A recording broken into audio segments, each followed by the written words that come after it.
Next day morning hair pack போடுறதுக்காக நைட்டே வெந்தயமும் சிறுபயிரும் ஊற வச்சுட்டு அதுக்கப்புறமா ஆயில் அப்ளை பண்ணிட்டு தூங்க போனேன்.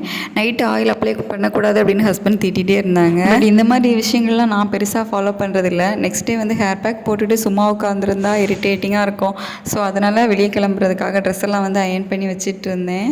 எங்கே கிளம்புறோம் அப்படின்னு பார்த்தீங்கன்னா மண்டக்காட்ட பகவதி அம்மன் கோவில் தான். ஸோ எப்போ ஹஸ்பண்ட் ஊருக்கு வந்தாலும் அந்த கோவிலுக்கு போவோம். ஸோ அதுக்காக தான் நாங்கள் வந்து ரெடியாகி கிளம்பிட்டு இருந்தோம். பேபி வந்து ஹஸ்பண்டே ரெடி பண்ணி விட்டுருவாங்க. ஸோ எனக்கு வந்து அந்த வேலை மிச்சம், அவங்களே வந்து பார்த்துப்பாங்க. இன்னும் வந்து ஒரு 2 டேஸில் நாங்கள் வந்து வெளியூர் கிளம்புறோம். ஆமாங்க, ஹஸ்பண்ட் கூட நானும் வந்து அவங்க ஒர்க் பண்ணுற பிளேஸ்க்கு வந்து போகிறேன். ஸோ அதுக்கப்புறம் வந்து நேட்டிவை ரொம்ப மிஸ் பண்ணுவோம். ஒரு 2 இயர்ஸாக கண்டினியூவாக நேட்டிவ்லேயே வந்து இருந்தாச்சு.